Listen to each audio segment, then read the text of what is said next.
Bangladeshi pacer Mustafizur রহমানকে রাজনৈতিক ও ধর্মীয় চাপের কারণে আইপিএল থেকে বাদ দেওয়া হয়েছে। কলকাতা নাইট রাইডার্সকে ভারতীয় ক্রিকেট বোর্ড বিসিসিআই নির্দেশ দেওয়ার 2 ঘন্টার মধ্যে দল তাকে ছাড়ার ঘোষণা দেয়। বিসিসিআই সচিব দেবজিৎ সাইকিয়া এবং কেকেআর এর বিবৃতিতে বিষয়টি নিশ্চিত করা হয়।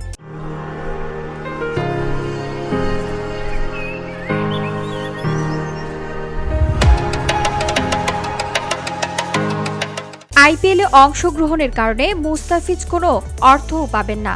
বাংলাদেশের যুব ও ক্রীড়া উপদেষ্টা আসিফ নজরুল এটি কঠোরভাবে নিন্দা জানান এবং আইসিসির কাছে বিশ্বকাপে বাংলাদেশের নিরাপত্তা নিয়ে প্রশ্ন তোলার নির্দেশ দিয়েছেন।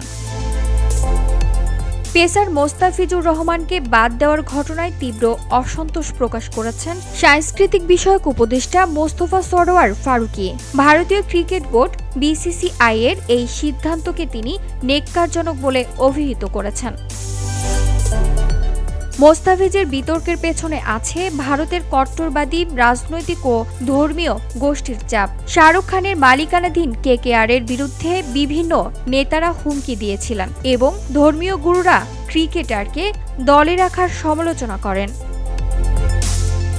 মুস্তাফিজ 2016 সাল থেকে আইপিএলে খেলছেন এবং 65 উইকেট নিয়েছেন। রাজনৈতিক ও ধর্মীয় কারণে এই সিদ্ধান্ত ক্রিকেট ও আন্তর্জাতিক সম্পর্কেও প্রভাব ফেলতে পারে। ভারতের সঙ্গে দ্বিপক্ষীয় সিরিজ অনিশ্চিত হয়ে পড়েছে, তবে টি-20 বিশ্বকাপে বাংলাদেশের নিরাপত্তা নিশ্চিত করার বিষয়ে আলোচনা চলছে। বিসিসিআই প্রেসিডেন্ট মিথুর মানহাস বলেছেন, মোস্তাফিজকে বাদ দেওয়ার শুরু আইপিএল সংক্রান্ত বিশ্বকাপের বিষয়ে এখনো সিদ্ধান্ত হয়নি। রাজনীতিক ক্রিকেটে ঢুকে মুস্তাফিজের কেরিয়ার এবং 2 দেশের ক্রিকেট সম্পর্কে চ্যালেঞ্জের মুখে ফেলেছে। VOD Bangla news desk.